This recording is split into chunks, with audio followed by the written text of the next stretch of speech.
ہم اگر اس عزاداری کا اہتمام کرتے ہیں تو سنت رسول پر کرتے ہیں اور سنت ائمہ ہدا پر کرتے ہیں۔ آپ تاریخ اسلام کو اٹھا کر دیکھ لیں، پیغمبر خاتم نے تو سرکار سید الشہداء کی عزاداری کا اہتمام اس وقت فرمایا تھا جب آپ کو یہ خبر دی گئی تھی کہ اللہ نے آپ کو ایک شہزادہ عطا فرمایا ہے۔ آپ نے تشریف لے گئے، شہزادے کو گود میں لیا، اور گود میں لینے کے بعد یہ واقعات سنے ہوئے، میں ان کی طرف نہیں جا رہا، میں پیغام دینا چاہ رہا ہوں صرف۔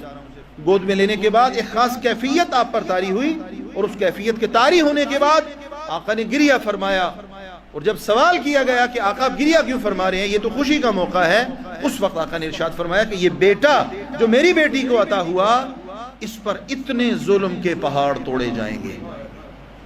جب آقا نے گریہ فرمایا، شہزادی نے گریہ فرمایا، مولا امیر کائنات نے گریہ فرمایا، اور محفل میں جتنے افراد موجود تھے سب کے سب نے گریہ فرمایا۔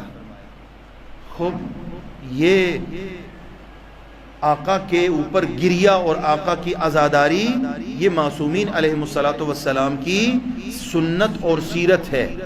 صدیقہ طاہرہ کی سیرت کو اٹھا کر آپ دیکھ لیں، مولا امیر کائنات کی سیرت کو اٹھا کر آپ دیکھ لیں کہ سب نے اپنے مقام پر آقا کی عزاداری کا نہ فقط اہتمام کیا بلکہ آقا کی عزاداری کرنے کی وصیت اور نصیحت فرمائی۔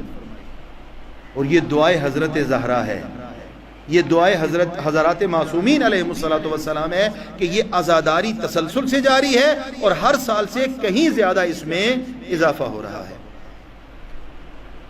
عجیب ہے، تاریخ کے واقعات کا اندازہ لگائیں، یہاں سے معمولی بات نہیں ہے۔ مکتب کی ترویج میں، مکتب جعفری کی ترویج میں دو شخصیات کا نام بڑے اہتمام سے لیا جاتا ہے، مولا امام محمد باقر علیہ السلام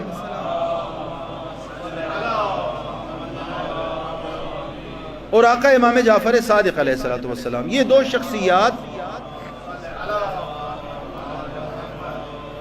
مکتب کے حوالے سے آپ کی خدمات کسی سے پوشیدہ نہیں ہے، یہاں تک کہ آپ روایات کو جب اٹھاتے ہیں تو روایات کا ایک بہت بڑا خزانہ، اس میں دو لفظ آپ کو نظر آتے ہیں، قال الباقر وقال الصادق۔ کثرت سے روایات ان حضرات سے منقول ہیں۔ عزاداری سید الشہداء کے حوالے سے معصومین کی سیرت کا اندازہ لگانے کے لیے یہ واقعہ سماعت فرمائیں۔ آقا محمد باقر اپنی زندگی کے آخری ایام میں ہے، آقا محمد باقر علیہ السلام اپنی زندگی کے آخری ایام میں اپنے فرزند مولا امام صادق کو بلاتے ہیں اور بلا کر وصیت فرماتے ہیں، بہت سی وصیتیں۔ وصیتوں کے بعد وہ اموال جو آقا کے پاس موجود ہیں وہ اموال آقا کے سپرد کرتے ہیں، بتاتے ہیں کہ یہ فلاں مال ہے، یہ فلاں مال ہے، اس کو فلاں جگہ خرچ کرنا ہے اور اس کا مصرف یہ ہے۔ یہ سب بیان کر چکنے کے بعد ایک علیحدہ کیا ہوا مال، اشرفیاں، زر و جواہر، سونا چاندی، سکے جو بھی تھا، وہ آقا محمد باقر مولا صادق کو حوالے کرتے ہیں اور کہتے ہیں کہ صادق بیٹا یہ خاص مال ہے جو میں نے علیحدہ کیا ہوا ہے، یہ مال امام نہیں ہے، یہ مال سادات نہیں ہے، یہ کسی کی امانت نہیں ہے، یہ میں نے الگ کیا ہوا ہے اور آپ کے حوالے امانت کے طور پر کر رہا ہوں۔ کس لیے سپرد کیا؟ بابا جان یہ کس کا مال ہے اور اس کا مصرف کیا ہے؟ توجہ فرمائیے گا، آقا محمد باقر ارشاد فرماتے ہیں کہ بیٹا جب میں اس دنیا سے چلا جاؤں گا نا، 10 سال تک منا میں جا کر میرے جد حسین کی عزاداری کا خرچہ تیرے حوالے کر رہا ہوں۔ 10 سال تک کی عزاداری کا خرچہ مولا محمد باقر علیہ السلام آقا صادق کو اپنی جیب سے دے رہے ہیں اور کہہ رہے ہیں کہ 10 سال تک منا میں جا کر عزاداری کرنا اور اس کا خرچہ میں صادق آل محمد کے حوالے کر کے جا رہا ہوں۔ میں آپ سے سوال کرتا ہوں، اگر آقا کو یہ مال نہ دیا جاتا تو کیا آقا عزاداری نہ فرماتے؟ خوب عزاداری سید الشہداء تو وہ روایت ہے معصومین کی جو ہر جگہ پر نظر آتی ہے۔ خوب یہ بطور خاص اپنے شہزادے کو اور اپنے بعد آنے والی حجت خدا کو بطور خاص یہ مال سپرد کر کے اور بطور خاص منا کی قید لگا کے دینے کا فلسفہ کیا ہے؟ فلسفہ واضح سی بات ہے۔ آقا یہ ارشاد فرمانا چاہ رہے ہیں کہ یاد رکھنا نہ حسین کا مقصد اتنا کمزور تھا کہ جسے بھلا دیا جائے، نہ کربلا اتنی کم اہمیت تھی کہ اسے بھلا دیا جائے، اور نہ ہی یہ عزاداری جو ان کو زندہ رکھے ہوئے اتنی کم اہمیت کی حامل ہے کہ اسے ترک کر دیا جائے۔ آقا اس عزاداری کی اہمیت کو میرے اور آپ کے واضح کرنے کے لیے خود سے اہتمام فرما رہے ہیں، اور فرما رہے ہیں کہ میرے بعد 10 سال تک، اور 10 سال کی قید کا فلسفہ یہ ہے کہ 10 سال تک جہاں پر کوئی ذکر کیا جاتا ہے وہاں پر اس کی بنیاد ایسی مستحکم ہو جاتی ہے کہ پھر اس کو کوئی مٹا نہیں سکتا۔ اللہ آپ سب کو حج پہ لے جائے۔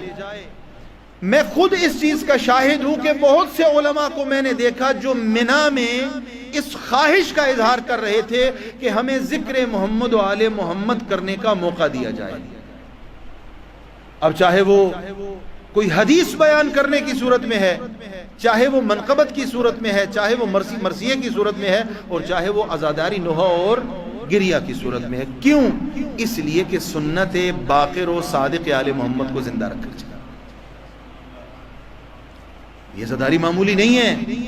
اس عزاداری نے جو کام کیا ہے وہ کام شاید اگر یہ عزاداری نہ ہوتی تو اتنی آسانی سے انجام نہ پاتا۔ اور پھر وہ سارے ائمہ کی سیرت میں عرض کر رہا ہوں، آپ اٹھا کے دیکھ لیں۔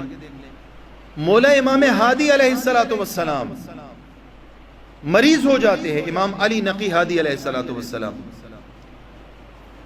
مریض ہو جاتے ہیں، اور اس عالم بیماری میں اپنے کسی چاہنے والے کو بلاتے ہیں، اور بلا کر کہتے ہیں کہ یہ رقم لے لو اور میری طرف سے کربلا کی زیارت پہ چلے جاؤ۔ آپ نے توجہ نہیں فرمائی۔ معصوم امام اپنی طرف سے غیر معصوم کو نائب بنا رہا ہے، کس لیے؟ کہ وہ کربلا کی زیارت پہ چلا جائے۔ عزیزان محترم، واضح سی بات ہے کہ جو تاثیر، جو استجابت دعا معصوم کو اللہ نے عطا فرمائی ہے وہ غیر معصوم کو عطا نہیں فرمائی۔ وہ کیا سمجھتے ہیں کہ معصوم امام غیر معصوم کو بھیج رہے ہیں، اس غیر معصوم کی جو ہے وہ اہمیت کو بتانا مقصود ہے؟ نہیں، غیر معصوم کی اہمیت کو بتانا مقصود نہیں ہے۔ حجت خدا دنیا کو یہ پیغام دے رہی ہے کہ یاد رکھو کہ ہم حجج خدا بھی جب اللہ کی بارگاہ میں کوئی حاجت رکھتے ہیں سب سے بڑا وسیلہ جو ہوتا ہے وہ حسین ابن علی ہوتا ہے۔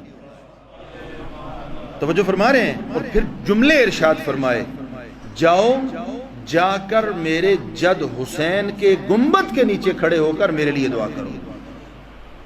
میرے جد حسین کے گنبد کے نیچے کھڑے ہو جانا، وسیلہ بنانا میرے جد حسین کو، اور میرے بارے میں دعا کرنا۔